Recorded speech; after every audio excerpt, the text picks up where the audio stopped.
pimpinan daerah Muhammadiyah Kabupaten Jember. Baik, saya sapa dulu Pak Ustadz. Assalamualaikum Pak Ustadz. Waalaikumsalam warahmatullahi wabarakatuh. Baik, apa kabar Bapak hari ini Pak Ustadz? Alhamdulillahirabbil alamin, baik, sehat ya.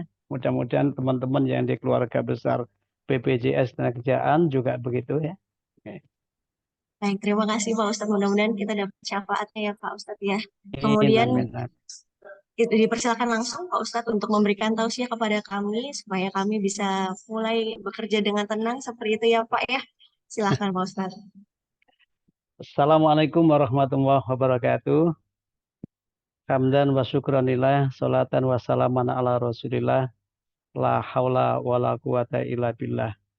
Raditu billahi robba wa bil islami dina wa bi muhammadin nabiyya wa rasulah. Rabbana zidna ilma warzuqna fahma waja'alna min ibadika sholihin. Amin. Bapak Ibu, keluarga besar BPJS Ketenagakerjaan Kanwil Jateng DIY yang kami muliakan, yang kami hormati, wabil khusus tadi Bu Cahyaning, Kepala Kanwil BPJS sudah menyapa kita, dan perlu diketahui memang saya bersyukur sekali pada sore ini seperti dikatakan oleh Mbak Naning, saya manggilnya Mbak Naning karena memang dulu ketika aktif di remaja masjid kita sama-sama membina anak-anak muda dalam rangka untuk bagaimana mereka punya pemikiran yang lebih maju untuk berkontribusi dalam peran-peran sosial dalam kehidupan mereka. Dan alhamdulillah Mbak Naning bisa sampai di Kanwil BPJS Ketenagakerjaan, sementara saya masih ada di Jember ya. Ada di Jember dan menekuni bidang seperti yang sekarang ditugaskan negara kepada kami, yakni sebagai penghulu ya di kantor urusan agama kecamatan. Bapak Ibu yang kami muliakan, tema yang diminta kali ini memang menarik sekali, bagaimana meraih keseimbangan di dalam mengejar kebahagiaan hidup dunia akhirat dalam kita bekerja. Karena bagaimanapun sesungguhnya hidup ini adalah perbuatan. Innal haya amalun. Tetapi amal atau kerjaan itu tidak sunyi, tidak sepi dari makna atau arti atau nilai yang mesti kita akan peroleh. Baik di saat kita melakukan atau setelah kita mengerjakannya. Nah, oleh karena itu ketika kita bicara bagaimana meraih keseimbangan dalam mengejar kebahagiaan dunia akhirat dalam kita bekerja, ada peta pemikiran yang barangkali perlu untuk kita sadari bersama, bahwa kita ini makhluk jasmani rohani, kita ini makhluk pribadi juga sosial, kita punya tanggung jawab individu, tetapi juga kita punya tanggung jawab komunal. Sehingga di dalam kita berkarya, di dalam kita bekerja, seperti yang Mbak Naning sebutkan tadi, kalau toh hanya dimaknai dari sisi kelelahan dan keletihan, akan berujung pada kepayahan semata. Tetapi tidak punya arti, tidak punya makna, tidak punya nilai ketika kita jadikan sebagai wasilah atau sarana di dalam menjalani hidup di dunia maupun di akhirat nanti. Untuk itu saya mencoba dalam kesempatan ini, saya petakan ada dua indikator pokok di dalam kita menjalani hidup dan di dalam kita berbuat. Yang pertama adalah dimensi duniawiyat atau duniawi, dan yang kedua adalah dimensi ukhrawiyat atau akhirat. Nah, dari dua dimensi ini kemudian kita tata, kita mulai membuat indikator dulu. Apa sih yang disebut dengan bahagia di dunia ini? Barangkali kita selalu berdoa, di ujung daripada doa kita selalu menyebut kalimat Rabbana atina fid dunya hasanah wa fil akhirati hasanah wa qina adzabannar. Dan ini ajaran Islam yang sangat fundamental. Orang sering menyebut doa sapu jagat dengan kalimat wahai Tuhan kami, berikanlah kami kehidupan di dunia ini yang baik, yang bagus, yang membahagiakan. Dan berikanlah kehidupan kami di akhirat nanti juga yang baik, yang bagus, membahagiakan. Serta hindarkan kami dari kesengsaraan dan penderitaan neraka. Nah, ini konsep dasar yang barangkali sangat urgen untuk bisa kita terus hunjamkan di dalam jiwa kita, bahwa apapun yang kita kerjakan adalah supaya kita bisa memilih sikap laku atau tindakan atau perbuatan atau amal-amal atau karya-karya yang bisa mengantarkan terwujudnya apa yang kita doakan tadi, yakni di dunia hasanah, wa fil akhirati hasanah, wa qina adzabannar. Nah, untuk itu kita mencoba hasanah di dunia itu seperti apa? Kebahagiaan duniawi itu seperti apa? Maka kita coba melihat di dalam hadis Rasulullah SAW sebagai sosok yang kita jadikan teladan atau panutan utama kita di dalam mengarungi kehidupan ini agar tidak sampai tergelincir atau tersesat ke jalan kebenaran atau dari jalan kebaktian kemuliaan. Nah, Rasul menyebutkan ada beberapa indikator yang bisa menjadikan orang itu kehidupannya bahagia di dunia. Dan sesuai doa tadi, urutnya adalah bahagia di dunia dulu, kemudian bahagia di akhirat. Tidak kebalik, jadi urut. Ayatnya urut ya, di dalam surah Al-Baqarah itu, ayat 201, itu urut bahwa di dunia harus hasanah. Kemudian di akhirat juga harus hasanah. Di dunia bahagia, di akhirat bahagia. Nanti kita temukan di dalam surat Al-Qasas ayat 177 misalkan, nanti disebutkan dengan lafadz wabtaghi fima ataka wad-darul akhirah wala tansa nasibaka minad dunya. Dikatakan oleh Allah bahwa carilah kehidupan akhiratmu, kebahagiaan akhiratmu, tapi jangan mengabaikan bagianmu bahagia di dunia itu. Jangan abaikan nasibmu di dunia itu terlantar atau menjadi menderita. Fa'aksin kama aksana wa ilaika. Dan teruslah berbuat baik sebagaimana Allah telah memperlakukanmu dengan baik. Semua fasilitas disiapkan olehnya, semua sarana prasarana disediakan olehnya, kemudian kamu manfaatkan, kamu gunakan untuk memenuhi hajat hidupmu, tetapi ketika kau gunakan dengan tepat, kamu dapat penilaian dan jatah imbalan yang lebih baik dari apa yang telah kamu gunakan itu. Wala tabghil fasad, tapi jangan bikin kerusakan. Innallaha la yuhibbul mufsidin, karena Allah tidak suka dengan orang yang bikin kerusakan. Apakah merusak terhadap kehidupan semesta atau merusak terhadap kehidupan masyarakat manusia. Nah, itu kemudian kita menjadikan Rasul sebagai panutan utama tadi, memberikan indikator orang bahagia di dunia itu yang pertama. Ketika dia itu memiliki pasangan hidup, suami atau istri yang solih atau solihah.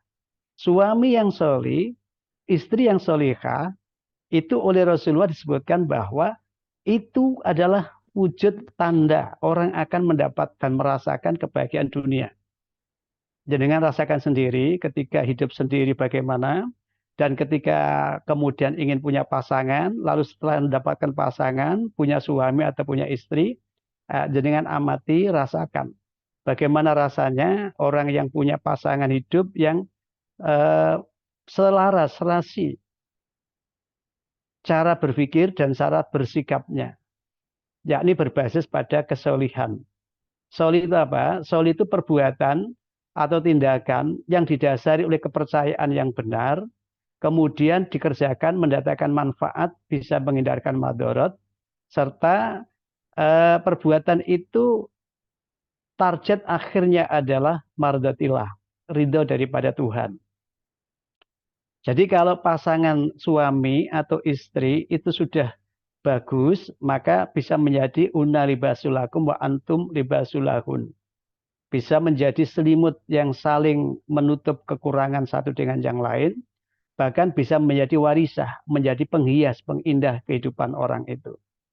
Makanya sebahagia-bahagianya yang jomblo, mohon maaf ini, karena saya mungkin dekat dengan penghulu ya.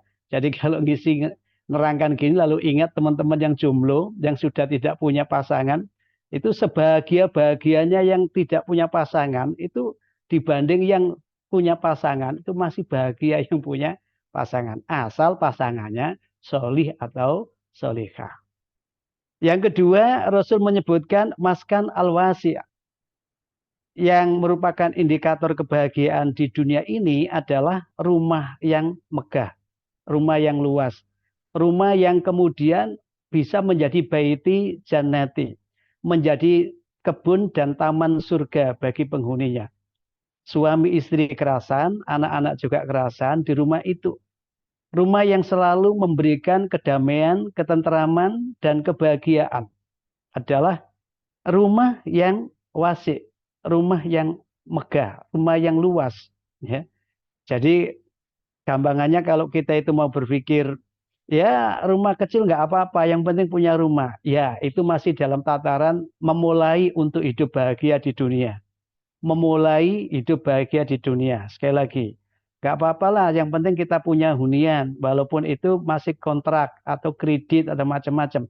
Tetapi standar Rasul menyampaikan kepada umatnya bahwa kebahagiaan dunia itu bisa dilihat indikatornya adalah kondisi rumahnya. Dengan amati rumah-rumah yang kemudian mencerminkan di dalamnya kebutuhan-kebutuhan itu terpenuhi, tercukupi, tidak hanya menjadi tempat hunian, tetapi mungkin juga tempat rekreatif ya. Tidak hanya bagi penghuni rumah itu, tetapi menarik bagi tetangga kiri kanan untuk waduh ini ada rumah kok menjadi rumah kiblat gitu ya. Rumah yang setiap orang melihatnya itu tertarik untuk masuk ke dalam. Ya. Semakin luas ya, rumah itu akan memberikan suasana yang semakin asri, semakin menyenangkan ya bagi penghuni-penghuni yang ada di dalamnya. Apalagi kemudian tata ruangnya itu sedemikian rupa gitu ya. Ya, sehingga betul-betul seolah berada di surga yang VIP gitu ya. Rumahnya itu baiti jannati, rumahku adalah surgaku. Walaupun ini juga kadangkala tantangan juga kalau kemudian rumahnya lebih bagus dari masjidnya, biasanya lalu enggan untuk pergi ke masjid itu ya. Ini saya hanya pakai indikator umum dulu. Yang ketiga itu jarus solih, punya tetangga kiri kanan yang baik. Orang itu tidak bisa hidup sebagai pribadi saja, tetapi sebagai makhluk sosial itu butuh kawan, butuh teman. Maka Rasul menyebutkan tetangga yang baik itu akan menjadi pembahagia bagi orang yang hidup bersamanya. Nah, makanya kemudian konsepnya ketika kita ingin diperlakukan baik oleh tetangga kita, ya maka kita harus berbuat baik kepada tetangga kita. Karena kebaikan yang kita kerjakan hakikatnya adalah pendorong motivasi bagi orang yang di sekeliling kita untuk berbuat baik pula. Ya. Oleh karena itu, tetangga yang baik ini menjadi tuntutan kebutuhan. Ya kita kemana-mana kalau tetangga kita itu baik, kemudian tetangga kita itu peka, peduli gitu, kita nggak khawatir dengan apa yang ada di dalam rumah kita. Jangan seperti rumah megah di kerumunan masyarakat miskin. Itu juga menjadi problem. Ya. Oleh karena itu, tetangga yang baik itu menjadi penting. Kemudian yang keempat, Rasul menyebut markub haniyun, yakni kendaraan yang nyaman. Nah, ini tadi terima kasih Mbak Naning ya, walaupun ada di perjalanan ya, tapi menyampaikan sambutan tadi kayak ada di atas dipan, dipan yang bertelekan ya, di tempat tidur yang empuk ya, yang kemudian gerak-gerak tidak terganggu dan tidak mengganggu terhadap aktivitasnya. Barangkali kendaraan yang demikian itu juga menjadi indikator kebahagiaan orang di dunia ini bahagia. Ya, orang yang tidak punya kendaraan sendiri, ya, tidak punya kendaraan sendiri, pinjam kendaraan pada orang lain, itu pun pada hakikatnya ada upaya untuk supaya ada kenyamanan di dalam proses pemindahan atau transformasi dirinya tadi. Jadi pindah dari satu tempat ke tempat yang lain, ada jaminan keamanan, ada jaminan kenyamanan, sehingga punya kendaraan yang nyaman, yang enak untuk dipakai gitu ya. Nah, kemudian yang kelima di dalam riwayat yang berbeda, kalau yang empat tadi itu diriwayatkan oleh Imam At-Tabrani, Ibnu Hibban dan Imam Ahmad, Kemudian di dalam riwayat yang berbeda, itu Nabi menyebut kebahagiaan dunia itu ketika anak-anak yang dimiliki itu menjadi anak-anak yang berbakti. Jadi adanya anak-anak yang berbakti dalam keluarga. Ya, makanya kadang-kala orang berkeluarga kalau masih 1-2 tahun belum punya anak itu masih biasa-biasa saja. Tapi kalau sudah puluhan tahun tidak punya anak itu sudah ada kegelisahan. Dan memang Quran menyebut al-malu wal banun zinatul hayati dunya wal baqiyatus sholihat khairun indallahi thawaba wa khairun amala. Masalah kekayaan dan anak-anak itu memang hiasan yang mengindahkan kehidupan orang di dunia ini. Meski yang tersisa dari anak dan keluarga itu adalah yang solih dari mereka. Nanti kita akan lihat dalam riwayat bagaimana Rasul memberitahukan supaya kita bisa bahagia di akhirat nanti. Ini baru bagaimana bahagia dunia. Kita pakai indikator yang kelima, adanya anak-anak yang solih, yang solihah, yang berbakti kepada kedua orang tua. Dan memang itu ada tuntunnya, birru aba'ukum, abirrukum abna'ukum. Biasanya air cucuran atap jatuh ke pelimbahan juga. Orang Jawa bilang kacang gak ninggal lanjaran. Artinya apa? Jika kamu berbuat baik kepada orang tuamu, pada leluhurmu, ada peluang besar bagi anak-anakmu akan berbuat baik kepadamu. Biru aba'akum tabirrukum abna'ukum. Nabi menyebut seperti itu. Tetapi anak-anak yang berbakti itu memang idaman. Idaman daripada keluarga. Karena itu kalau kita punya anak yang berbakti, maka itu sudah kebahagiaan dalam hidup sudah dia rasakan. Kemudian yang keenam, wa khulatu sholihin. Nabi menyebut bahwa kawan kerja, nah ini barangkali kalau sudah bicara kawan kerja, mitra kerja, kawan pergaulan, teman karib, gitu, sahabat dekat, gitu ya. Itu juga harus sholihin, yang sholih. Karena manusia itu sangat dipengaruhi oleh lingkungannya. Sampai Nabi menyebut sesungguhnya keberagaman salah seorang di antara kamu itu sangat bergantung kepada kawannya. Maka hendaklah orang berhati-hati ketika berkawan. Nah, berhati-hati ketika berkawan itu berarti memilih siapa kawan yang sekiranya bisa untuk menguatkan kelebihan-kelebihan yang dimiliki sehingga dia bisa konsisten terus berlanjut di dalam hal yang baik. Dia bisa untuk memilah bahwa ketika dia tidak mampu mengubah keadaan yang lebih baik pada temannya, ya wa'arid anil jahilin bahasa Qur'annya, nah hendaklah lebih baik dia berpaling dari komunitas yang tidak mungkin ia mempengaruhi untuk berubah menjadi baik atau justru dia khawatir akan ikut jadi buruk seperti komunitas itu. Alhamdulillah kalau saya melihat teman-teman di BPJS, ya, karena kebetulan kemarin saya juga ke BPJS Cabang Jember gitu ya, untuk ngurusi pengaktifan kembali ya, kepada anak saya yang kebetulan usianya sudah 21 tapi kuliah. Dan kuliah. Begitu saya ketemu dengan petugas pelayanan, beliau bilang, Ustadz, mestinya nggak usah ke sini, Ustadz. Sudah ada aplikasinya, tinggal aja Ustadz klik di aplikasi itu, nanti kami akan approve, kami akan lihat, kalau udah benar, cocok, kami setujui, dan sudah bisa aktif kembali. Ya, Alhamdulillah, pelayanannya menunjukkan bagaimana sistem kerja yang ada di situ, itu bisa untuk mendukung potensi baik yang ada pada diri seseorang. Sekali lagi, orang bisa menjadi baik tidak hanya karena kompetensi yang dimiliki, tapi boleh jadi karena lingkungan di mana ia tempat, di mana ia tinggali. Demikian pula orang bisa menjadi buruk, itu bukan karena memang potensinya buruk, kompetensinya buruk, tetapi boleh jadi karena milieu di mana ia berada, di situ yang kemudian mendorong dia untuk berubah menjadi buruk. Nek wong Jawa bilang beras putih duduk mergo gilingane, tapi mergo gesekan antar benih daripada biji atau beras itu sendiri. Maka kawan perlu untuk kita cermati. Semakin bagus komunitas yang ada kita di dalamnya, insya Allah tutur katanya juga akan semakin indah, dan disitulah suasana batin kita akan selalu menjadi bahagia. Ada rasa saling menghormati, saling menghargai, ada rasa saling memiliki satu dengan yang lain. Ada kepekaan, ada kepedulian. Dan yang terakhir, yang Nabi menyebutkan sebagai indikator daripada bahagia dunia adalah rizki yang cukup yang diperoleh di dalam negerinya. Bapak Ibu dan sekalian, idealnya, sekali lagi idealnya, proses pengupahan dan penggajian di dalam sistem ketenaga kerjaan, katakan begitu, itu yang memang berbasis kepada tingkat kesejahteraan yang tercukupi. Ya. Kesejahteraan itu bisa juga dimensinya adalah fisikal atau material, bisa juga dimensinya adalah non fisik, yaitu yang sifatnya adalah spiritual, katakan begitu.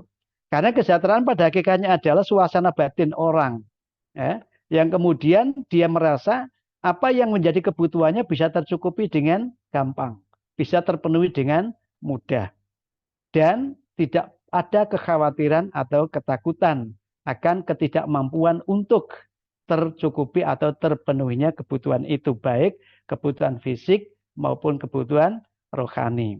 Nah, terkait dengan rezeki yang cukup ini, memang Nabi menyebutkan laisal gina angkasatil mal wa gina gina nafsi. Tidaklah disebut orang yang berlebih itu adalah karena kekayaan yang berlimpah, harta yang banyak. Tetapi orang berlebih itu ketika jiwanya selalu merasa bahwa anugerah yang ia terima melebihi dari apa yang ia butuhkan, walaupun belum memenuhi apa yang dia inginkan. Karena antara kebutuhan dan keinginan dalam kasus psikologi manusia itu ada perbedaan. Yang susah itu orang yang selalu sudah mendapatkan apa yang diingini, tetapi di saat mencapai keinginan itu, dia sudah merasa tidak berkeinginan lagi tentang itu, sehingga dia berkeinginan yang lain, dan akibatnya merasa keinginannya belum pernah tercapai sama sekali. Maka terkait dengan rizki yang cukup, sehingga dia mengkonaahkan, mencukupkan terhadap apa yang dianugerahkan oleh Tuhan, maka dia akan punya suasana batin, di mana ketika ia menerima, itu ia meyakini bahwa yang diterima itu mencukupi dan bisa untuk menyelesaikan apa yang menjadi kebutuhannya.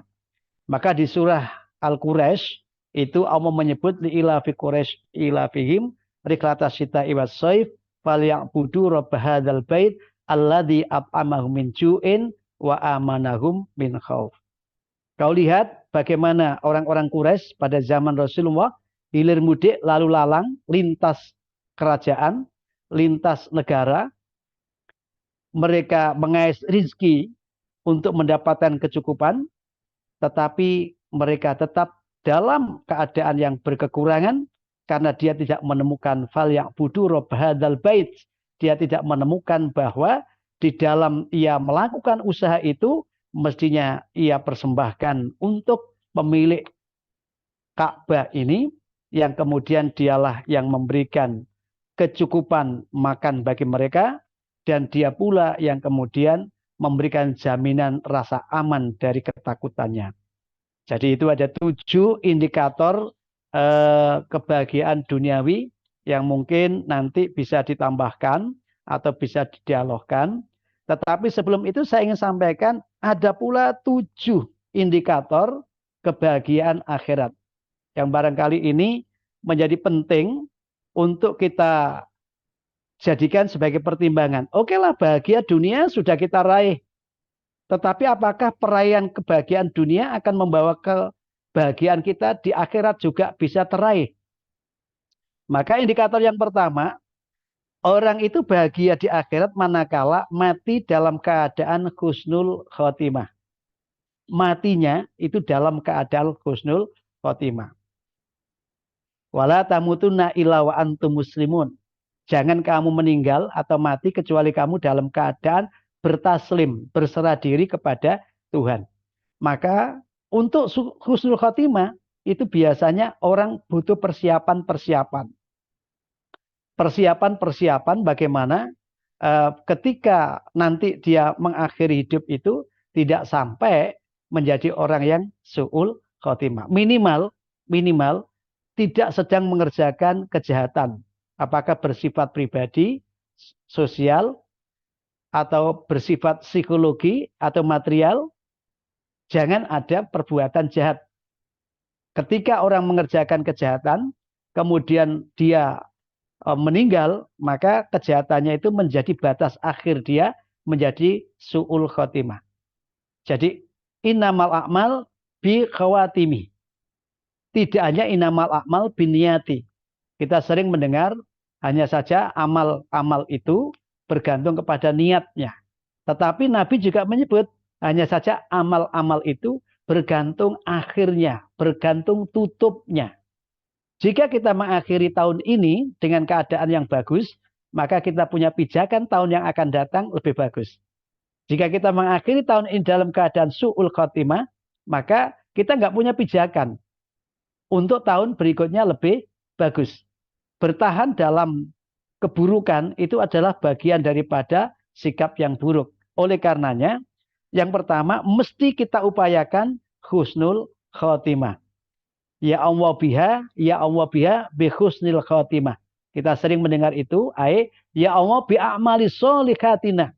Ya Tuhan, dengan segala karya-karya kebaikanku ini, mudah-mudahan aku bisa menutup hidup ini dalam karya yang solih itu.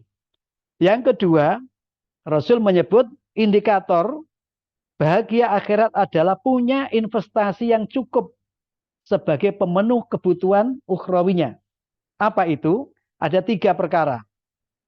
Yang pertama, sodakotin jariyatin. Tadi saya sebutkan kekayaan, harta benda, bagian daripada kebahagiaan duniawi. Dia bisa untuk diusung, dibawa menjadi bagian kebahagiaan ukhrawi, kebahagiaan akhirat. Dengan cara apa? Jadikan dia harta itu sodakotin jariyah, sedekah jariyah. Bisa diinfakkan, bisa diwakafkan, bisa digunakan untuk menegakkan dan menjunjung tinggi agama Allah. Bisa digunakan membangun sarana prasarana yang memberikan manfaat, bisa tegaknya hukum-hukum Allah. Jadi sedekatin jariah. Kaya dunia, kaya akhirat, bahagia dunia, bahagia akhirat. Jika mau melakukan investasi akhirat melalui sedekatin jariah. Yang kedua, bisa juga bagi yang tidak punya harta berlimpah atau harta yang berlebih, hartanya pas-pasan, menjadikan ilmu yuntafa'ubih. Ilmu yang dimiliki, diajarkan, dilatihkan kepada pihak lain, supaya menjadi sesuatu yang bisa diambil manfaatnya.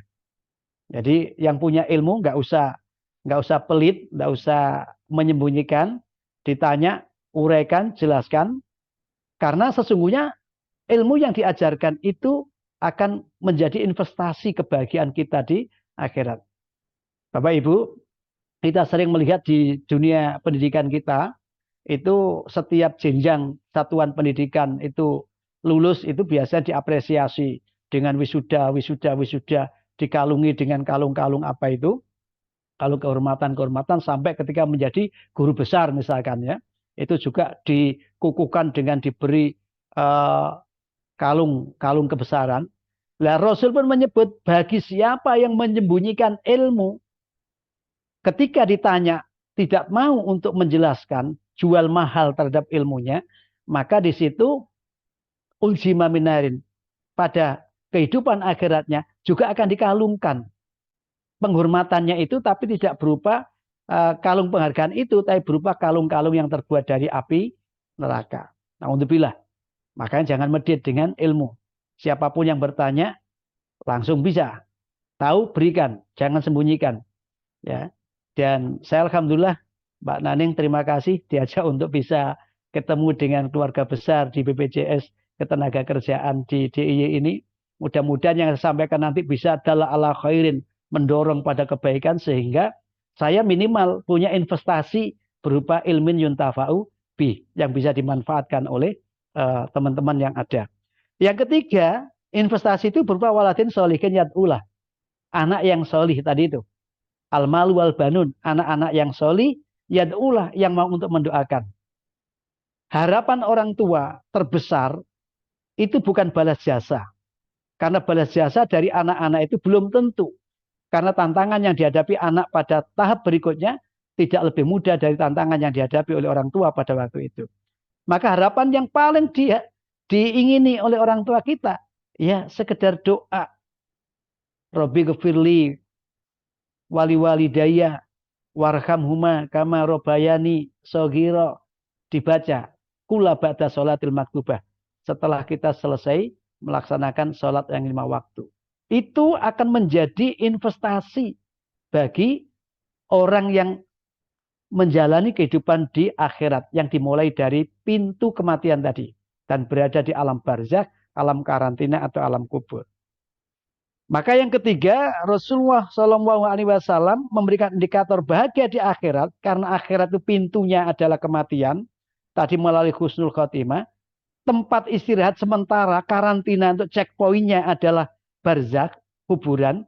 Maka kemudian kebahagiaan di dalam kehidupan akhirat itu ketika orang mendapatkan nikmat kubur. Nikmat kubur diberikan siapa? Innal abroro lafi iliyin. Wa ma'adraka ma iliyun. Tahukah kamu bahwa pelaku-pelaku kebaikan itu nanti akan berada di tempat yang tinggi. Dan tahukah kamu tempat yang tinggi itu? Kitabum markum. Kitab yang berada pada catatan yang terekam. Jejak rekamnya itu betul-betul memuaskan pada dirinya. Ya, toh?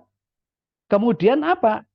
Yashhadul muqarrabun, yang akan menyaksikan itu adalah mereka-mereka yang punya hubungan dekat dengan Tuhan. Nah, sekali lagi, ashabun nar, ashabul jannah, dalam kehidupan dunia ini sebenarnya sudah mulai bisa dipetakan. Siapa calon penghuni neraka dan siapa calon penghuni surga, siapa yang akan dapat kebahagiaan akhirat, siapa yang akan dapat kesengsaraan akhirat, di dunia ini sebenarnya sudah bisa untuk dipetakan, dikategorisasikan. Sebenarnya sudah bisa.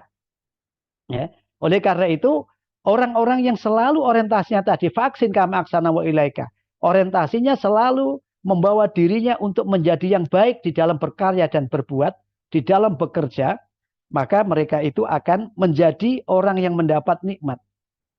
Wujuhu yauma idin naimah lisa'yiha radiyah. Menjadi orang yang wajahnya ceria, sumringah, ajer, cerah. Ya, kenapa? Lisa'yiha radiyah. Melihat apa yang pernah diusahakannya, dia dalam keadaan senang dan bahagia. Dan yang keempat, yang juga tidak kalah pentingnya, adalah dia akan mendapatkan proses hisab yang gampang. Kebahagiaan akhirat itu ketika mengantri untuk mendapatkan catatan amalnya, buku rapotnya, ya sekarang ini lagi musim rapotan, ya musim rapotan, kemudian penilaian, kemudian setelah itu ada istirahat. Ya sebenarnya di dalam kehidupan akhirat fasenya juga seperti itu. Jadi apa yang dialami kita dalam kehidupan dunia ini sebenarnya simbol yang akan kita jalani terus. Ketika nanti sudah melewati pintu akhirat namanya kematian kita. Karena mati itu ya pisahnya ruh dan jasad sesaat saja. Setelah itu kita dibangkitkan lagi. Itu imani kita mengajarkan yang demikian. Nah, oleh karena itu, orang yang mendapatkan proses penghisapan, fayuhasabu hisabai yasiro, wayanqalibu ila ahli masruro, maka dia akan segera bertemu dengan keluarganya dalam keadaan riang dan gembira. Keluarga di situ bukan hanya keluarga biologis, keluarga dalam satu rumah tangga saja, tapi keluarga dalam satu koloni, satu pekerjaan yang memang itu adalah merupakan amal kesolihan, yang tadi Bu Naning bilang, membantu orang-orang yang dalam keadaan berkesusahan, kita berupaya ikut membahagiakan mereka. Nah, kelak diimbali kita dengan kebahagiaan juga yang diberikan oleh Tuhan kepada kita. Lisa'yiha radiyah, ketulusan pengabdian kita, ketulusan di dalam kita melayani kepada mereka-mereka itu akan menjadikan kita mendapatkan kebahagiaan, menyaksikannya, subhanallah. Seperti ini yang Allah siapkan bagi orang-orang yang betul-betul menjadikan amalnya sebagai investasi akhirat tadi itu. Yang kelima adalah terbebasnya orang itu dari api neraka. Bapak Ibu yang akan muliakan, boleh jadi sebaik apapun yang kita kerjakan, masih ada kekurangan dan kelemahan. Sehebat apapun usaha yang kita lakukan untuk tidak sampai bersentuhan dengan neraka, boleh jadi karena kelemahan yang ada itu kita terjatuh ke lembah neraka dulu, penderitaan dulu. Maka ketika orang itu terbebas dari penderitaan neraka, itu hari kebahagiaan yang luar biasa.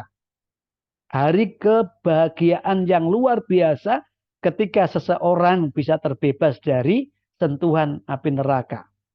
Dan yang keenam adalah orang itu masuk ke dalam surga. Di saat masuk di dalam surga, salamun alaikum tibtulakum.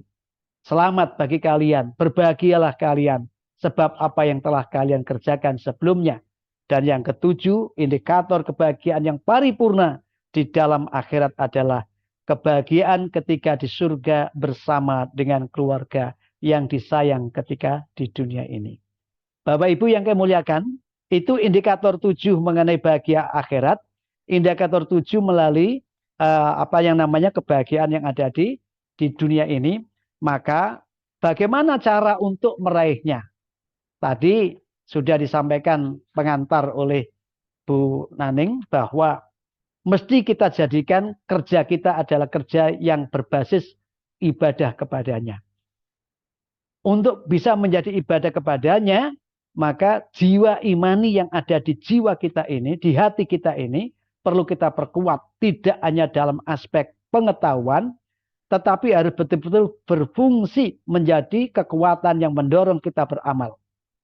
Walladzi anzala sakinata fi qulubil mu'minin liyazdadu ma'imanihim imana. Sesungguhnya Allah turunkan ketenangan, kebahagiaan kepada orang yang telah beriman. Dan akan tambahkan rasa tenangnya itu sesuai dengan bertambahnya keimanan orang itu. Kata kunci bahagia dunia, bahagia akhirat adalah iman yang mesti dirawat dengan amal-amal kesolihan. Maka kerja dijadikan sebagai pengabdian kepada Tuhan dan sebagai sarana untuk menjemput ridho Tuhan. Radhiyallahu anhum wa radu'an. Bagaimana kita menerima apapun yang terjadi. Dalam bahasa Bu Naning tadi ada tantangan yang lebih besar lagi yang akan kita hadapi pada tahun 2024 misalkan. Bagaimana pandangan kita terhadap tantangan dan ancaman atau rintangan, kendala tadi itu. Kemudian kita manage, kita kelola dengan kesadaran bahwa apapun yang akan terjadi, semua itu bikudrati wa bi iradati. Tidak terlepas dari kehendak dan kuasa Tuhan di dalam memberikan kebaikan kepada hamba-hambanya. Sesungguhnya rahmat Allah meliputi segala yang ada. Maka kemudian kalau sudah seperti itu, membingkai pekerjaannya sebagai ta'awun alal birri wa taqwa, wala ta'awun alal ismi wal udwan.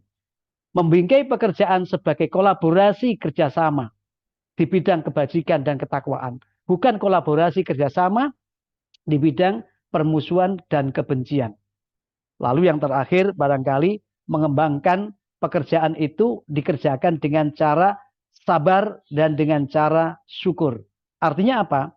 Ada ketangguhan mental, ada ketangguhan jiwa untuk menghadapi semua itu dengan dikembalikan bahwa semua yang dipaparkan oleh Allah berupa tantangan-tantangan tadi itu sebenarnya adalah supaya kita bisa bersyukur jikalau bisa menyelesaikan dengan baik dan kita bisa bersabar ketika ada kekurangan sehingga capaian-capaian belum optimal sebagaimana direncanakan. Bapak Ibu yang kami muliakan, insya Allah kalau ini kita jadikan sebagai panah untuk mencapai bahagia dunia akhirat, sudah barang tentu ikhtiar secara insaniat tidak pernah kita abaikan, tetapi tawakal pasrah diri kepada Tuhan secara ilahiyat juga tidak boleh kita tinggalkan. Maka terpautnya usaha-usaha itu akan mendorong kita semakin tangguh di dalam beramal, di dalam bekerja, dan bisa menempatkan hasil karya kerja kita sebagai sarana untuk meraihnya kebahagiaan dunia dan akhirat kita. Saya kira ini mungkin ada diskusi atau dialog, monggo. Baik, terima kasih Pak Ustadz atas tausiahnya ya Pak ya. Mungkin sedikit mengutip tadi Pak, beberapa pekerjaan kita kalau diibadahkan seperti itu akan mendapatkan kembalinya seperti itu ya Pak ya di Ya. akhirat nanti ya Pak. Baik Pak Ustadz, mungkin ini kita buka pertanyaan, mungkin untuk 3 pertanyaan terlebih dahulu. Boleh di kolom chat atau Bapak Ibu bisa melakukan raise hand. Dipersilahkan. Izin Pak Ustadz. Monggo, monggo Pak. Nggih. Monggo silakan Pak Adi. Nggih, Assalamualaikum. Waalaikumsalam warahmatullahi wabarakatuh. Nggih, izin Pak Ustadz sedikit mohon pencerahan lagi terkait agak mudah memang ketika kita mengucapkan kerja yang paling bagus adalah ketika diniatkan sebagai ibadah. Nggih. Tetapi ketika kita dalam pressure dan sebagainya, seringkali kita lupa dengan niat itu Pak Ustadz. Karena kita hanya mengingat Nun Sewu, kalau di tempat kami itu kan angka, target, dan sebagainya. Nah, ketika kita sibukkan dengan angka-angka, kita main hitung persentase dan sebagainya, seringkali kita lupa Pak Ustadz bahwasanya ketika kita melakukan kerjaan itu juga sebuah ibadah. Nah, kita pengen hal seperti itu tuh terus membekas di kita, di pikiran kita itu bagaimana Pak Ustadz? Karena ya gitu tadi, kita melihatnya itu masih secara duniawi. Bahkan kehadiran kami ketika kami melihat bahwasanya kerjaan kami itu banyak manfaatnya, terutama bagi peserta pun, ya kita tersadar ketika kita melakukan pembayaran manfaat misalnya. Tetapi di kesehariannya, Nun Sewu, kita seringkali lupa Pak Ustadz. Jadi mohon pencerahannya sekali lagi Pak Ustadz. Matur nuwun. Assalamualaikum. Waalaikumsalam. Terima kasih Pak Salam Nung. warahmatullahi. Monggo Pak Ustadz boleh langsung dijawab Pak Ustadz. Ya. Terima kasih. Terkait dengan bagaimana bisanya istiqomah di dalam menjadikan pekerjaan sebagai ibadah kepada Tuhan, tentu yang pertama harus kita yakini semua anugerah yang ada ini adalah pemberian Tuhan. Jadi kemampuan dan kemauan yang ada pada diri kita, bahkan sarana prasarana yang tersedia, yang ada di hadapan kita, bahkan yang menjadi mitra kerja kita, partner kita, apakah itu yang membantu kita atau yang kita bantu pada akhirnya dengan pekerjaan kita, semua itu adalah berbasis kepada anugerah Tuhan. Kalau itu disadari, maka orang itu kemudian punya satu tadzkirah, satu peringatan. Ini dari Tuhan, diberikan kepada saya untuk saya gunakan, tetapi di dalam penggunaannya ini harus tidak sampai lupa ini pengabdiannya adalah kepadanya. Ya. Jadi yang pertama yang mesti diingat, ditanam di dalam jiwa adalah semua yang ada ini adalah anugerah Tuhan. Kemanapun wajah kau palingkan, kemanapun kaki kamu langkahkan, kemanapun tangan-tangan kamu gerakkan, itu sebenarnya di situ tidak bisa terlepas dari Tuhan. Nah, ketika kamu sudah punya keyakinan seperti itu, muncullah mawadda'aka rabbuka wa ma qala. Kamu merasa tidak pernah dibiarkan dan ditinggalkan oleh Tuhanmu. Siapa? Kalau sudah merasa tidak dibiarkan dan tidak ditinggal Tuhanmu, maka kamu akan mendapatkan sesuatu yang menyenangkan dan membahagiakan dari Tuhanmu itu. Nah, jadi kalau itu sudah bisa muncul, maka radhiyallahu anhum wa radu'an. Akan muncul hubungan relasi timbal balik bahwa kamu suka mengerjakan pekerjaan-pekerjaan ini, itu bukan karena tekanan, pressure, bukan karena target-target tadi, tapi karena kamu betul-betul di situ ada ridho Tuhanmu dan kamu ridho dengan Tuhan. Nah, maka kemudian pekerjaan itu kemudian dimanage faida farok tafan sob wa ila robika fargob. Kesibukan-kesibukan yang ada tadi itu bukan sunyi, bukan sepi dari makna dan arti ibadah. Mulai dari membuka kantor sampai dengan menutup kantor dan isi yang ada di dalam kantor kita, atau buka laptop, tutup laptop, sampai dengan apa yang ada di dalam laptop kita, buka brankas, tutup brankas sesuai dengan peran tusi kita masing-masing, ya toh? Itu akan menjadi sesuatu yang bermakna. Jadi tidak sia-sia. Ketika kemudian rampung semuanya, wa ila rabbika farghab. Tahapan-tahapan pekerjaan tadi diikuti sesuai dengan tuntutan secara insaniatnya, secara manajemennya seperti apa, tetapi wa ila rabbika farghab. Kemudian kamu bisa mengatakan alhamdulillah. Jadi diawali dengan basmalah, diakhiri dengan hamdalah, di tengah proses itu semua adalah Rahman dan Rahimnya Allah. Kembali kepada keyakinan yang mesti kita tumbuhkan. Jadi kalau Bu Naning tadi, dia nyampaikan kerja sebagai ibadah, untuk bisa menjadi ibadah, maka iman yang ada di hati harus terus mengikuti pekerjaan kita. Sehingga ada kehati-hatian. Tidak asal mengerjakan. Tidak asal mengerjakan. Dan memenuhi target itu tidak menjadi beban. Tetapi memang target-target ini dibuat untuk memacu optimalisasi potensi yang dimiliki. Tuhan mengatakan, i'malu ala makanatikum. Karya dan bekerja teruslah kamu. Sesuai kompetensi, kemampuan, bakat yang ada pada diri kamu. Nah barangkali ini yang perlu untuk diseleksi lagi mungkin ya. Kalau ada orang dikasih target, kemudian dia merasa terpressure, tertekan, nah, barangkali ini perlu direorientasi ini. Terhadap apa? I'malu ala makanatikum. Jangan-jangan menempatkan orang tidak pada posisi yang semestinya. Mestinya dia hanya cukup untuk sebagai penjaga kantor. Tapi dia disuruh untuk manajer. Ya otomatis jadi manajer. Bukan manajer, tetapi menek ke atas jabatan, ngejer nggak karu-karuan. Ya, maka semakin rusak sistem daripada pekerjaan yang sudah terbangun itu. Apalagi kalau jenengan selalu dihembuskan bagaimana kerja yang berakhlak itu ya. Bagaimana kerja yang berakhlak itu. Yang punya amanah tinggi, kemudian kompetennya juga bagus, kompetensinya cocok gitu ya. Kemudian loyal, ya, setianya tinggi, satu barisan dengan pimpinan.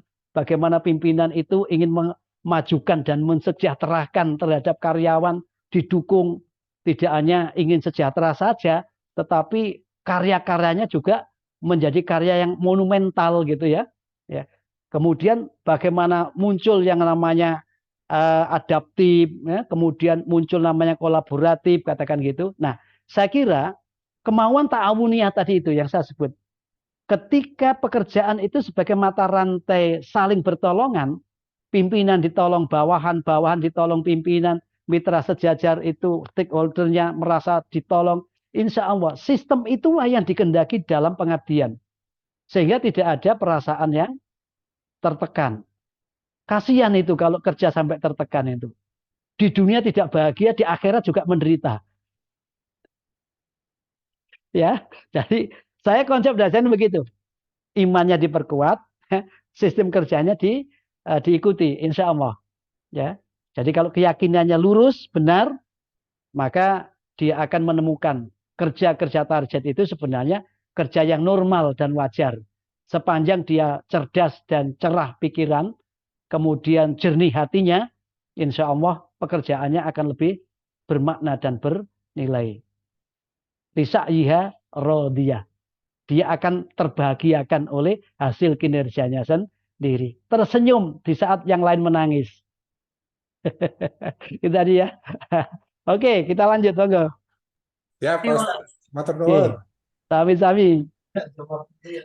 Terima kasih ya Pak Nung atas pertanyaannya. Terima kasih juga Pak Ustadz atas jawabannya ya Pak ya. Tadi mungkin sedikit dikutip, dimulai semuanya dengan Bismillah, diakhiri dengan Alhamdulillah, seperti itu ya Pak ya. Ya. Baik, selanjutnya mungkin ini ada pertanyaan dari Ibu-Ibu Ika. Boleh dipersilahkan untuk Ibu-Ibu Ika, boleh tanya melalui kolom chat ataupun bisa resen langsung atau langsung menaktifkan mikrofonnya. Saya mungkin Mbak Nurul. Monggo silakan Ibu, silakan. Baik, terima kasih. Assalamualaikum warahmatullahi wabarakatuh. Waalaikumsalam warahmatullahi wabarakatuh. Sudah sampai kantor. Tadi perjalanan dari Boyolali, Pak Kusno, Pak Zia, ibunya Pak Sekda meninggal dunia. Mudah-mudahan husnul khatimah. Amin, amin, amin. Jadi pertanyaan saya mungkin, saya kira teman-teman saya di sini nggak ada yang salah tempat, Pak Kusno sudah sesuai dengan ininya sudah terseleksi dengan bagus lah, insya Allah. Tapi ya itulah manusia, cobaan itu kan ada yang membuat kita seneng dan membuat kita susah gitu ya. Nah, yang kalau membuat kita senang biasanya kita ya senang aja, tapi kalau kayak target itu kan tantangan ya, tentunya tuh buat susah ya, itu berat gitu kayaknya. Nah, itu tadi menarik ya, Bismillah, kita mulai dengan Bismillah, kemudian di situ ada proses dan berakhir dengan Alhamdulillah, apapun itu hasilnya, karena itu tidak lepas dari kudrat dan iradat. Nah, itu yang mungkin yang kalau kita ya, mungkin saya juga mungkin nggak semua yang saya lakukan juga semuanya berhasil dengan baik. Ada kalanya itu harus dilakukan lama baru berhasil. Kemudian ada yang oh nggak disangka-sangka ternyata ini bisa saya selesaikan dengan waktu yang lebih cepat gitu. Nah itu kan kembali lagi saya sepakat dengan Ustadz bahwa itu tidak lepas dari yang sudah ditentukan ketentuan Allah. Nah, mungkin yang kita mungkin harus banyak belajar itu adalah terkait menerima takdir yang itu mungkin tidak sesuai dengan tadi ada kebutuhan dan keinginan. Keinginan kita semua berhasil gitu, tapi ternyata ada yang tidak berhasil dan itu membuat kita kecewa panjang, membuat kita down gitu kan, membuat kita merasa ya sudahlah dunia ini berakhir gitu. Nah, itu kira-kira bagaimana Ustadz kita menerima hal-hal yang mungkin tidak sesuai dengan keinginan kita dalam pekerjaan ini. Kemudian yang kedua, dalam proses itu saya yakin bahwa semua tidak akan lepas dari ketentuan dari takdir Allah ya. Nah, ini kira-kira amalan-amalan atau apa yang bisa membuat proses itu kita senantiasa dimudahkan. Selain doa, mungkin ada amalan apa lagi Ustadz yang kalau itu kita melakukannya, mungkin amalan rutin, kecil tapi rutin, tapi itu insya Allah bisa memudahkan ikhtiar-ikhtiar kita. Karena saya yakin pertolongan Allah itu bisa datang dari arah manapun. Gitu. Nah, itu kira-kira apa Ustadz yang bisa kita lakukan? Terima kasih. Iya, terima kasih Mbak Naning ya. Alhamdulillah. Kita bertetangga tapi lama nggak jumpa. Nggak pernah ketemu. Iya, iya. Begini. Ketika jenengan nyampaikan takziah ke Boyolali kok saya tak ingat baru aja ada teman yang bilang saya asal dari Boyolali. Saya bilang ya bersyukurlah karena yang lali boyonya gitu. Yang lali boyonya bukan jenengan yang lali gitu ya. Begini memang Allah itu menguji kita dengan kebaikan dan keburukan. Itu jelas. Jadi kami ujikan pada kamu dengan kebaikan dan keburukan. Tujuan utamanya apa? Kok diuji dengan kebaikan dan keburukan? Supaya kamu tahu bahwa hidupmu itu tidak ditentukan oleh keinginanmu dan usahamu semata. Hidupmu itu tidak hanya tercapai dengan program-program dan pelaksanaan-pelaksanaan program yang kamu tetapkan. Ya, toh? Hidupmu itu tidak ditentukan oleh kompetensi yang kamu punya, keahlian yang kamu miliki, keterampilan yang ada pada diri kamu semata. Tidak. Ada faktor lain yang kamu harus tahu, yakni aku. Aku di sini adalah kudrat iradat Tuhan tadi. Ya, kudrat iradat. Nah, makanya sehingga saya katakan bahwa bahagia dunia akhirat itu mesti dilalui dengan satu titik pemulaannya, yaitu al-iman. Imannya itu harus tumbuh dulu. Imannya harus menjadi kekuatan yang mendorong dia berkarya dan beramal. Ketika ia berbuat atas dasar iman, maka dia merasa bukan dia kok wama romaita it romaita walakinna wa roma. Ketika aku melempar ini pulpen, saya lemparkan, kemudian dia terlempar sampai pada tujuan atau tidak, sebenarnya bukan saya yang melemparkan itu. Walakinna wa roma, Tuhan yang menyampaikan barang yang saya lempar itu sampai ke tempat yang semestinya atau bahkan tidak seperti yang kita inginkan tadi itu. Nah, ketika kita tadi disadari oleh kita bahwa semua ini anugerah, potensi yang ada di kita ini anugerah, sarana yang disediakan semua ini anugerah, kemudian kita hanya disuruh untuk menggunakan secara optimal.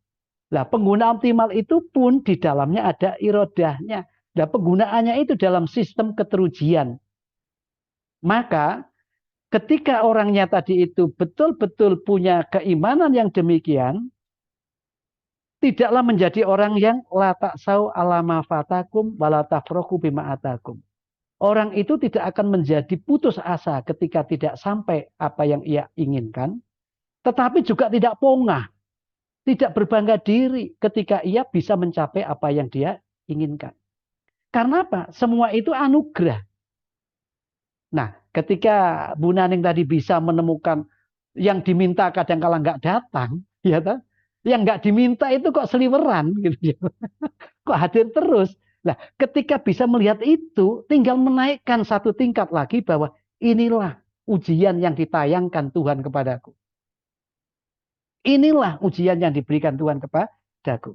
Maka tugas saya memang wa ila rabbika farghab, menjalankan amanah itu dan menyerahkan kembali hasilnya kepadanya. Nah, kalau tanya misalkan selain dari ikhtiar insaniat, ikhtiar kemanusiaan yang dirancang dengan sistem manajemen, dengan katakan tadi katanya Pak itu target-target justru bikin stres gitu ya, itu misalkan misalkan enggak apa-apa, hari ini juga saya ini dituntut menyelesaikan SKP, deadline-nya nanti malam jam 00 harus rampung laporan tahunan yang ada di e-kinerja kementerian itu. Itu teman-teman juga, aduh gimana ini, susah repot. Saya bilang, alah semuanya itu ada waktunya. Kalau ada waktunya rampung. Asal dikerjain, asal dikerjakan. Kalau hanya dilihat saja nggak rampung. Ya, cara ngerjakan gimana? Ini saya kasih rumusan. Ini dari Rasulullah SAW. Beliau menyebut as-sholatu nurun. Sholat itu cahaya. Sholat itu yang menerangi kehidupan orang. La yumkin ar-rajulu yamshiya fid dhulam. Tidak memungkinkan orang itu berjalan di dalam suasana yang gelap. Orang yang tidak sholat, sholat itu esensinya ada adzikr, ingat dengan Tuhan. Ya, bukan berarti nek wis eling karo Tuhan gak usah rukuk sujud ya, bukan itu. Intinya saya mengatakan bahwa sholat itu adalah ingat dengan Tuhan, mengkaitkan perbuatannya dengan keagungan Tuhannya. Nurun, maka orang itu akan tercahayai. Pikirannya jadi cerah dan cerdas, nalarnya jadi bagus, perasaannya menjadi hening, ya, menjadi bersih, jernih ketika as-sholatu nurun. Sholat dikerjakan dengan benar.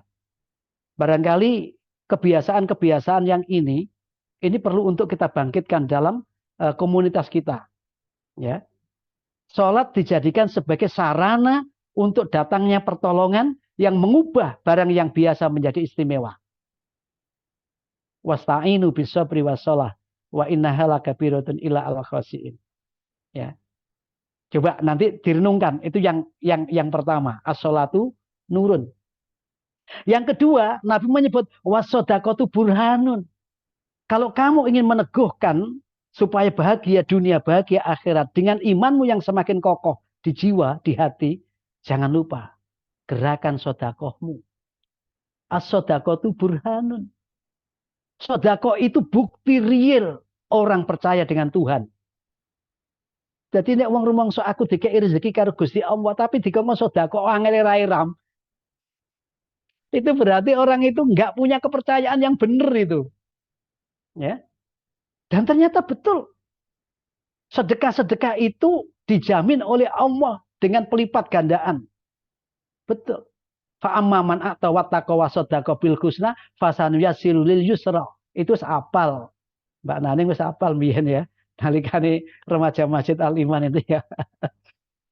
Siapa yang suka memberi wattaqa, kemudian bisa menjaga diri, tidak tenggelam dalam kesalahan, tidak berlarut dalam kekeliruan. Ini ada yang salah ya ngapunten Pak, salah kami perbaiki. Wasaddaqa bil husna, mengikuti yang lebih baik dari apa yang ditemukan dalam hidupnya. Fasanuyassiruhu lil yusra, maka aku akan bikinkan jalan hidupnya gampang, mudah untuk mencapai apa yang diinginkan. Wes jenengan kalau bicara kolusi apa itu? KKN, kolusi apa itu ya? Dulu KKN itu kan sebenarnya teorinya hanya sederhana. Gelem ngekei apa ora? Gitu. Padahal ayat awal jelas, orang suka memberi itu banyak kawannya. Orang yang sedikit kawan itu biasanya karena manfaatnya sedikit bagi orang lain. Dan itu biasanya medit. Sugih tapi medit itu lebih baik sugih tapi loman. Lah nek gak duwe loman iki lho sing arep diweke ngopo? Wong ora duwe kok ngeweke. Sing diweke paling ya senyum aja lah, tabas sama doki kata musfirah. senyum-senyum yang menyenangkan itu aja yang bisa diberikan kalau nggak punya. Jadi kata kuncinya yang kedua adalah as-shadaqatu burhanun. Kemudian yang ketiga, Nabi menyebutnya as-sabru diyaun. Yang ketiga, kesabaran itu adalah sinar yang akan menembus kegelapan sekuat apapun gelapnya itu. Kesabaran. Ya. Nah, kesabaran itu mungkin akan dikatakan, Pak, sabar itu gampang dikatakan, tapi sulit dilakoni. Caranya ngelakoni sabar, biasakan puasa.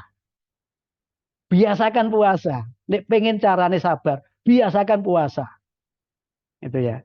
Dan ada teori psikologi, orang marah itu sebenarnya hanya tahap awal saja.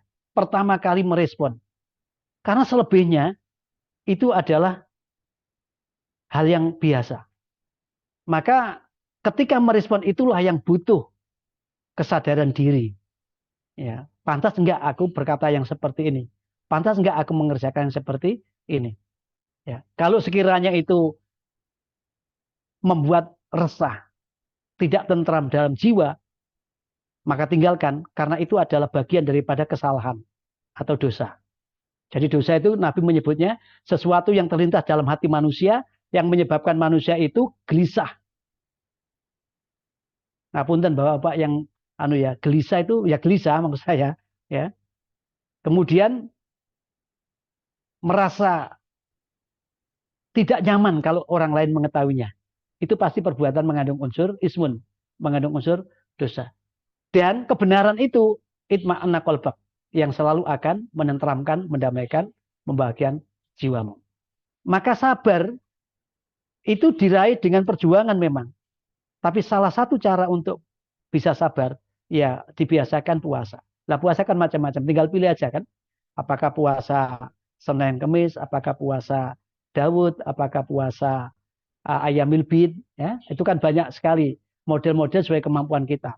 Nah, tiga ini kalau dikerjakan dengan baik dan benar, insya Allah, problem yang kita hadapi, ujian berupa keburukan ataupun kebaikan, tidak menjadi alasan kita tergelincir di dalam keputusasaan ketika gagal, atau ke dalam kepongahan ketika kita berhasil.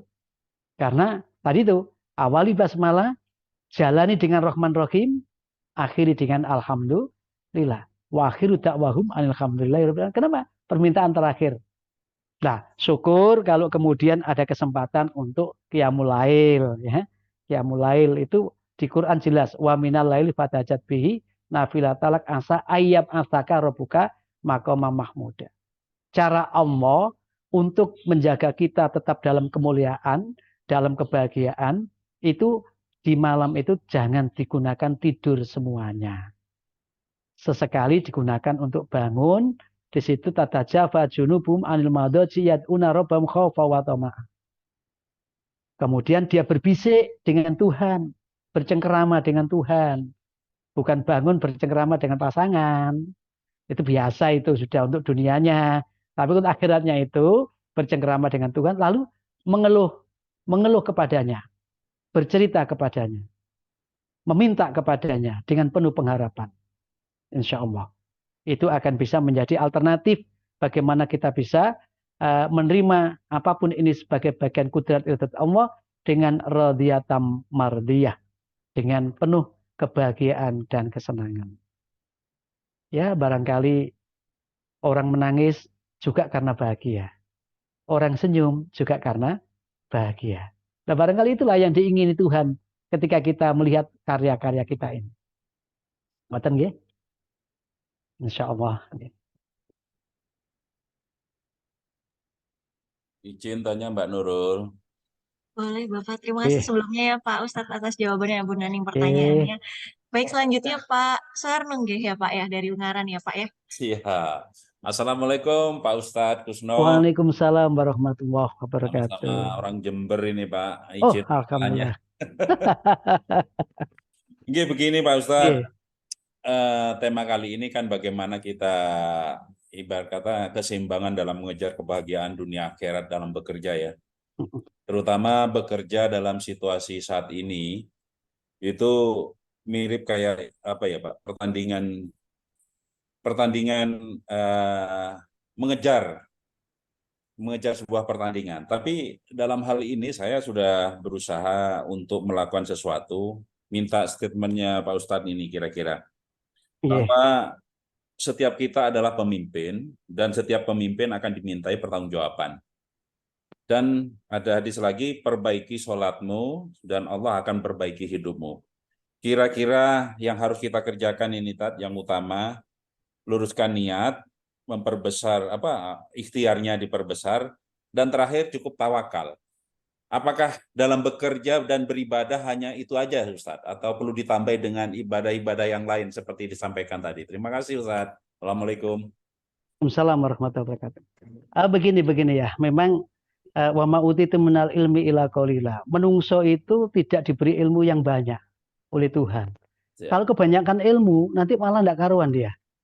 Ya, dia bisa melihat yang tidak kelihatan, itu bahaya. Bisa Atau, stres. nah ya itu, ya. Nah, sehingga saya coba mencatat, jenengan bekerja sudah seperti ini kondisinya ya. Saya kok ingat lagunya Bang Roma Irama itu ya.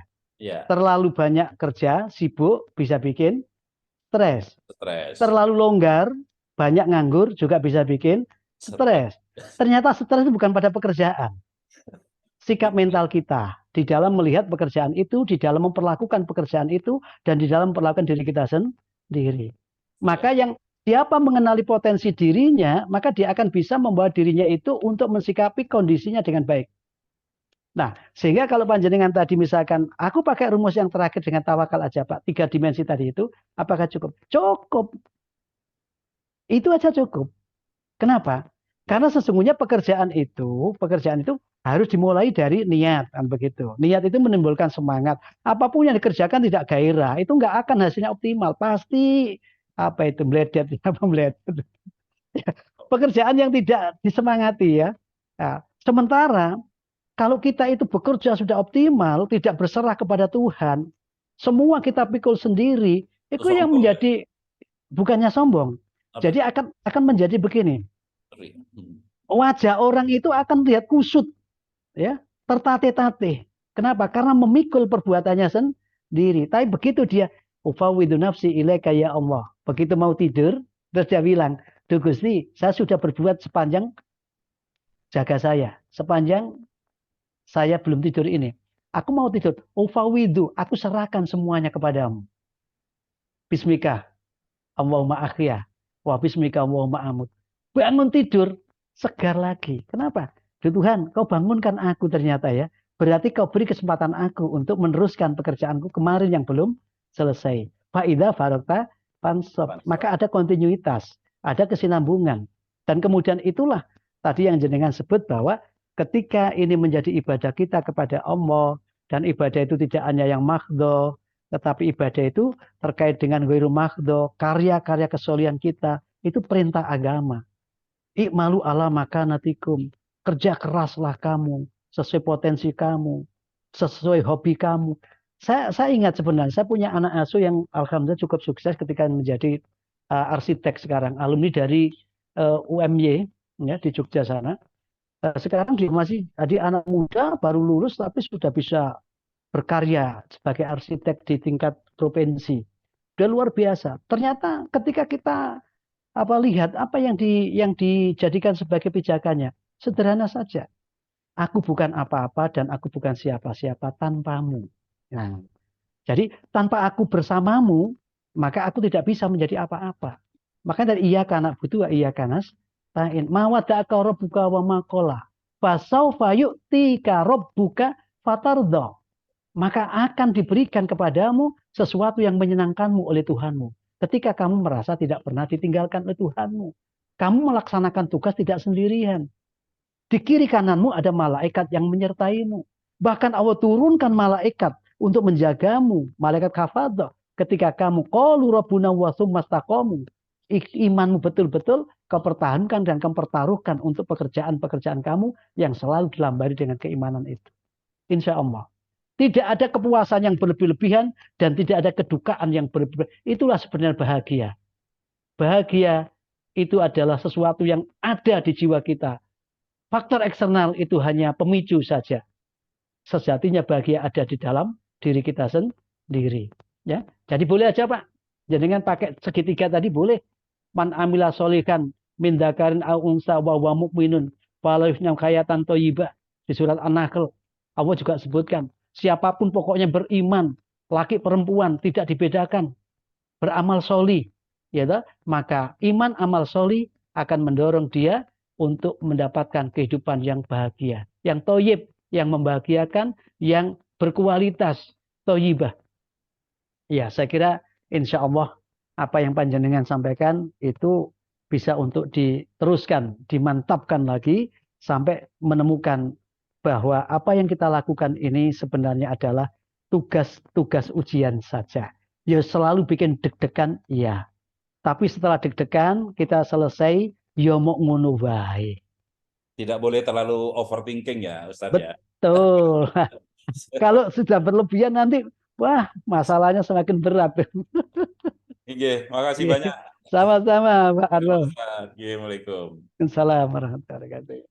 Terima kasih Pak Harno dan Pak Ustadz. Mungkin memberi kesempatan sekali lagi ya Pak Ustadz. Mungkin dari Iya, monggo. Ibu-Ibu Ika dari Kanwil Jatim DIY ada yang ingin bertanya, mungkin Ibu dipersilahkan.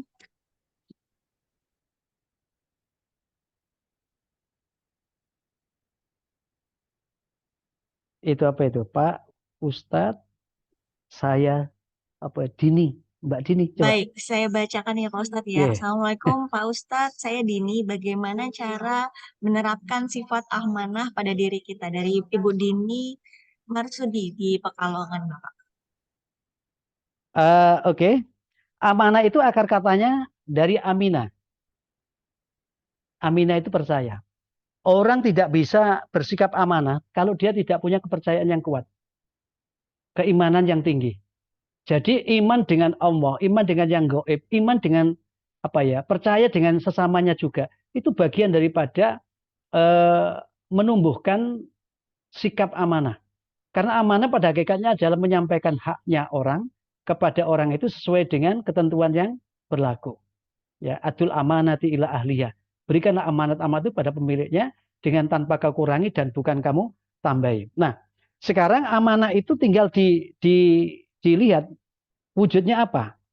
Amanah yang diserahkan kepada kita. Mungkin orang menyebut tugas, fungsi, atau tanggung jawab. Tugas, fungsi, tanggung jawab, peran, itu bagian daripada amanah. Mungkin orang melihat jabatan sebagai amanah. Mungkin orang melihat anak sebagai amanah. Bahkan mungkin orang melihat dirinya sendiri sebagai amanah. Seperti Pak Ano katakan, kulukum ro'in tadi itu misalkan. Setiap dari kamu adalah pemimpin, bertanggung jawab atas kepemimpinan yang ada pada diri kamu sendiri. Jadi melihat amanah itu akar katanya adalah aminah, keterpercayaan. Maka orang yang tidak punya iman sulit untuk menjadi amanah. Makanya kemudian muncul salasun min alamatin nifaq. Ada 3 indikator orang yang munafik, yang dihinggapi dengan kemunafikan. Itu diantaranya ida akdasah kadzaba. Apabila bertutur dia dusta. Wa idza wa'ada akhlafa, jika berjanji dia ingkar. Wa idza tumina khana, apabila ia dipercaya dia mengkhianati. Lawan daripada amanah adalah khianat. Itu dalam arti sikap dan laku. Tetapi kita lihat amanahnya apa? Kalau amanahnya anak, ya anak harus dilatih, dididik menjadi solihin tadi itu. Anak menjadi yang abror, menjadi yang berbakti. Kalau sampai anak itu tidak jadi berbakti, tidak menjadi abror, tidak jadi baik, tidak solih, berarti yang salah siapa? Yang salah adalah orang tuanya. Tidak amanah namanya, khianat terhadap amanah berupa anak. Harta juga begitu. Dikeluarkan enggak zakat infaknya? Dikeluarkan enggak hak orang lain yang ada di dalamnya? Atau bagaimana cara memperoleh daripada harta itu? Itu bergantung pada sikap amanah. Ya, jadi amanah akarnya adalah aminah, keterpercayaan. Maka untuk bisa punya jiwa amanah yang kuat, imannya harus diperkokoh di dalam jiwa. Yakin bahwa Allah itu tidak terjeda oleh ruang dan waktu. Ya, tidak seorang diri kamu bersamanya, juga tidak bersama kerumunan orang banyak, dia bersamamu. Kemanapun engkau ada, dia ada. Tidak pernah meninggalkanmu seorang diri. Dan tidak pernah membiarkanmu. Ya, dia selalu mengharapkan engkau dalam kebahagiaan, kemuliaan. Tetapi kadangkala nafsu yang ada dalam dirimu sehingga melupakan dia yang selalu menyertaimu itu. Maka sekali lagi, untuk bisa amanah harus imannya kuat. Nah, kalau sudah amanah, menimbulkan aman, keadaan yang aman, yang terjaga, terpelihara, tidak ada gangguan satu dengan yang lain. Kenapa? Karena hak sesama bisa terpenuhi dengan baik dan tepat.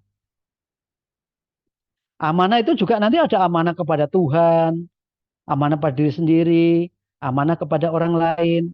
Ya. Nah, saya kira ketika bicara amanah itu diperluas, maka cakupan sikap untuk bisa membangun jiwa yang amanah juga akan luas. Hanya kata kuncinya berada pada iman. Iman yang benar, iman yang kuat akan melahirkan sosok yang amanah. Amanah akan melahirkan situasi yang aman dan nyaman. Yeah. Baik, terima kasih Pak Ustadz. Ya, tadi berarti kita harus meningkatkan iman ya Pak ya untuk mendapatkan amanah dari diri kita sendiri gitu ya Pak ya. Ya. Baik, mungkin ada satu pertanyaan lagi Bapak Ibu boleh di kolom chat atau mau langsung raise hand Bapak Ibu dipersilahkan untuk satu penanya terakhir sebelum kita tutup dan doa bersama. Ya, sambil nunggu ya. Iman Nah, bertambah baik Pak, kuat. ini Ada. pertanyaan ya Pak ya Iya, dari monggo. Ibu Ninda Rizkiani. Saya bacakan Pak Ustadz. Assalamualaikum Pak Ustadz, saya Ninda Rangga dari cabang Kudus. Mohon izin bertanya Pak Ustadz untuk bertanya bagaimana mendapatkan keberkahan dan dari peran seorang ibu pekerja dan ibu yang harus mengasuh anak di rumah. Jadi peran di Alhamdulillah. dua ibu rumah tangga ataupun sebagai ibu pekerja juga seperti itu Pak. Makanya di Quran itu kan manusia itu diingatkan betapa besarnya peran ibunya. Ya. Ya. Peran ibunya itu luar biasa. Tidak hanya melahirkan, tidak hanya merawat, mengayomi, melindungi, tapi sampai kepada mencukupi kebutuhan. Ya. Maka ketika ibu-ibu itu bekerja mencari nafkah supaya berkah, ya, satu harus punya izin dari suaminya, dibicarakan dengan suami dengan baik, ya. Yang kedua, pekerjaannya itu tidak mengurangi terhadap fitrah dirinya sebagai wanita, ya. Kalau saya lihat ibu-ibu, mbak-mbak yang ada di BPJS Tenaga Kerjaan ini, cara berpakaiannya, subhanallah, ya, tidak kehilangan martabat sebagai wanita yang melahirkan dan punya hak asuh besar kepada anak-anaknya. Walau bekerja, tetap aja dia bisa merawat kepada anak-anaknya. Kadangkala seorang laki-laki sudah nggak kerja, ngopeni anak juga nggak bisa. Jangankan ngopeni anak, ngopeni dirinya aja susah. Ya, nggak jauh-jauh. Saya sendiri kalau istri saya bepergian, bepergian agak lama dikit gitu aja sudah bingung. Ya, memang wanita adalah manusia multi talenta, gitu ya. Yang insya Allah di Desember ini ada Hari Ibu ya. Selamat untuk ibu-ibu ya. Mudah-mudahan jadi ibu yang terbaik ya. Jadi kalau pekerjaannya biar barokah tadi saya saranin izin dari suami ada. Yang kedua pekerjaannya itu tidak meninggalkan fitrah kudratnya sebagai seorang wanita. Yang ketiga tentu jangan mudah untuk marah. Jangan mudah untuk marah. Kenapa? Potensi keberdayaan wanita jikalau setara atau unggul dengan laki-laki, lalu terjadi kompetisi, biasanya adu emosi. Gitu ya. Sehingga apa? Dia menjadikan amal yang dikerjakannya sebagai pembenar yang ada pada diri ketika membuat argumentasi yang berbasis sensitif emosional. Padahal seharusnya sensitif rasional. Ya. Jadi saya sendiri jujur aja bahwa keluarga saya ini sejak tahun 2010 itu istri berkarir. Sebelum itu istri tidak berkarir, istri ada di rumah. Dan itu butuh penyesuaian yang intens. ya, yang intens. Kenapa? Karena biasanya seorang suami datang dari kerja ketemu istri sudah siap sedia melayani Anda, gitu ya. Tapi karena istri juga bekerja, nanti dulu dong Pak. Ini kita sama-sama istirahat dulu dong ini. Kadang-kala di kantor sama-sama punya masalah. Sehingga datang di rumah dalam keadaan yang bermuka muram. Istri muram, suami muram. Ya toh? Sementara kesel, lelah, letih ada. Nah, oleh karena itu supaya berkah, tahan emosi ya. Ya, tahan emosi. Dan insya Allah, semua pekerjaan itu akan diberikan imbalan. Famayakmal miskala dzarratin khairan yara. Sekecil apapun kebaikan kita di dalam berkarya akan diberikan, ditunjukkan. Baik itu bermanfaat atau mendatangkan madharat akan diberitahukan pada kita. Hal jazaa'ul ihsan ilal ihsan. Tidak ada balasan yang baik kecuali yang baik pula. Nah, oleh karena itu, jika ibu-ibu utamanya ingin bekerja, berkarir, itu menjadi berkah, maka jangan dijadikan pekerjaannya itu nanti sebagai bergaining atau kompetisi dengan suaminya. Ya. Kalau itu dijadikan, insya Allah itu awal malapetaka sudah mulai ada.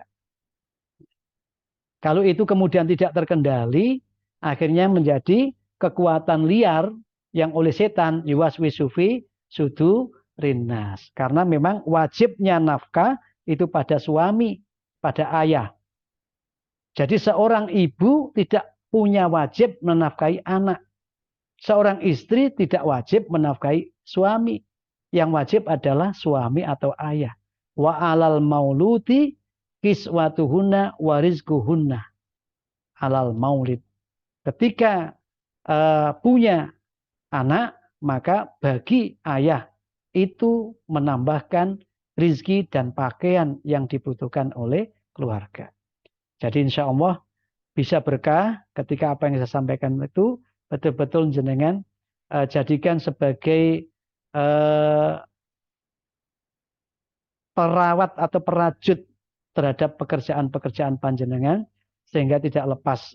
Ibadah kepada Allah sudah ada standarnya, bekerja sebagai ibadah juga sudah ada kriterianya, sedangkan ketaatan seorang wanita kepada suaminya itu bagian daripada kesolihatan daripada wanita itu. Ngoten nggih, Mbak Nindi? Ya, baik, Bapak. Mbak Ibu Ninda, Bapak dari Oh, Bu Ibu Ninda. Ya. Nggih. Baik, terima kasih Pak Ustadz. Berarti kita harus seimbang ya Pak antara pekerjaan dan tugas kita sebagai seorang ibu seperti itu ya Pak Ustadz ya. Iya.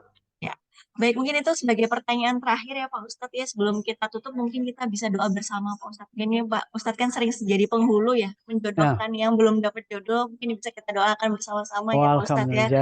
Ataupun yang punya hajat atau apapun bisa tercapai di tahun ini, mungkin bisa diamanahkan seperti itu ya Pak Ustadz, bisa dapat amanah dari Allah SWT. Boleh Pak Ustadz kita doa bersama buat Bapak Ibu, mungkin bisa kita berkusyuk terlebih dahulu untuk mendengarkan doa dari Pak Ustadz. Dipersilakan Pak Ustadz. Bapak Ibu, mari kita sejenak mohon pada Allah Subhanahu wa taala dengan segala ketidakberdayaan kita bertawakal kepadanya. Kita awali dengan membaca istighfar. Astaghfirullahaladzim. Astaghfirullahaladzim. Astaghfirullahaladzim. Asyhadu an la ilaha illallah wa asyhadu anna Muhammadar Rasulullah. Asyhadu an la ilaha illallah wa asyhadu anna Muhammadar Rasulullah. Bismillahirrahmanirrahim. Inna Allaha wa malaikatahu yusholluna 'alan nabi. Ya ayyuhalladzina amanu shallu 'alaihi wa sallimu taslima. Walhamdulillahirabbil alamin. Allahumma ya Allah antas salam wa minkas salam wa ilaika ya'udus salam. Salimna wa salim ikhwanana wa salim keluarga besar BPJS Ketenagakerjaan DI. Salimna wa salim alaihim ya Allah minal afati wa nikmah wa minal hammi wa minal gummah wa minal bala wal musibah ya arhamar rahimin irhamna Allahumma yassir umurana. Allahumma sahil umurana. Allahumma hassil maqasidana. Allahumma la mani'a lima a'taita wa la mu'tiya lima mana'ta. Nas'aluka sihhah wal afiyah. Nas'aluka salama was sa'adah fid dini wal akhirah. Birahmatika ya arhamar rahimin. Allahumma inna nas'aluka tuqa wal huda wal afaf. Allahumma inna na'udzubika minal hammi wal hazan. Wa na'udzubika minal bukhli wal kasal. Wa na'udzubika minal jubni wa ghalabatid daini wa qahri rijal. Wa ya mujibas sa'ilin istajib du'aana ya rabbal alamin. Allahumma nas'aluka ridhaka wal jannah wa na'udzubika min sakhatika wan nar. Allahumma ij'al jam'ana hadza jam'an marhuman wa tafarruqana ba'da hadza ya Allah tafarruqan ma'suman bijahika wa bi qudratika wa bi mulkika la ilaha illa anta subhanaka inna kunna minadz zalimin. Allahumma ij'al fi awwali ikhtiyarina hadza sana khaira wa rahmah wa fi awsatiha rahmah wa fi akhiriha najaka wal maghfirah birahmatika ya arhamar rahimin. Rabbana la tuzigh qulubana ba'da idh hadaitana wa hab lana min ladunka rahmah innaka antal wahhab wa hayyi lana min amrina rasyada. Rabbana adkhilna mudkhala sidqin wa adkhilna mudkhala sidqin waj'alna min ladunka sultanan nasyira. Rabbana hab lana min azwajina wa dzurriyyatina qurrata a'yun waj'alna lil muttaqina imama. Rabbana la tu'akhidna in nasina aw akhtana. Rabbana wa la tahmil alaina isran kama hamaltahu 'alal ladzina min qablina. Rabbana wa la tuhammilna ma la taqata lana bih wa'fu anna waghfir lana warhamna anta maulana fansurna 'alal qaumil kafirin. Rabbana ighfir lana dzunubana wa liwalidina warhamhuma kama rabbayana shighara. Rabbana ighfir lana dzunubana wa li ikhwanina alladzina sabaquna bil iman wa la taj'al fi qulubina ghillal ladzina amanu rabbana innaka ra'ufur rahim. Rabbana hab lana min azwajina wa dzurriyyatina qurrata a'yun waj'alna lil muttaqina imama. Wa sallallahu ala nabiyyina Muhammadin wa ala alihi wa ashabihi wa barik wa sallim ajmain. Subhana rabbika rabbil izzati amma yasifun wa salamun al mursalin walhamdulillahi rabbil alamin. Amin ya robbal alamin. Terima kasih Pak Ustadz atas doanya. Mudah-mudahan apapun yang kita doakan tadi bisa terkabul oleh Allah Subhanahu wa taala ya Pak Ustadz ya. Baik, kita sudah berada di penghujung acara Bapak Ibu. Terima kasih sekali sebelumnya sudah menyempatkan waktu untuk dapat mengikuti siraman rohani dari Bapak Ustadz Kusno. Dan pada saat ini boleh untuk Pak Tauhid kami persilahkan untuk menutup acara pada sore hari ini. Terima kasih Pak Tauhid, dipersilahkan. Baik, terima kasih Mbak Nurul. Izin Pak Ustadz karena Bu Kanwil dalam waktu yang bersamaan sore ini ada kegiatan rapat dengan direksi Pak. Jadi mohon izin saya mewakili rekan-rekan semua untuk Insan BPJS Ketenagakerjaan di Kanwil Jateng dan DIY Pak dan jajaran. Terima kasih kami ucapkan kepada Bapak Ustadz Kusno untuk tauziahnya pada sore hari ini, sehingga akan menjadi bekal buat insan BPJS Ketenagakerjaan, Kanwil Jateng dan DIY ya beserta jajaran untuk lebih semangat lagi tentunya di tahun 2024 nanti dalam mencapai target-target tentunya yang telah diberikan oleh manajemen. Tentunya dengan selalu menjaga keseimbangan ya yang tadi disampaikan Pak Ustadz dalam melakukan kegiatan bekerja. Namun kita tetap selalu menjaga kegiatan ibadah kita dan selalu sepenuhnya kita serahkan kepada Allah Subhanahu wa taala. Sekali lagi Pak Ustadz, terima kasih. Semoga kegiatan sore ini menjadi berkah untuk kita semua. Amin, amin ya robbal alamin. Assalamualaikum warahmatullahi wabarakatuh. Waalaikumsalam warahmatullahi wabarakatuh. wabarakatuh. Terima kasih Pak Tauhid, terima kasih Pak Ustadz sekali lagi ya Pak Ustadz ya atas Sama-sama. tausiahnya pada sore hari ini. Baik Bapak Matur Ibu. nuwun, Abah Ustadz Kusno, Abah Tauhid.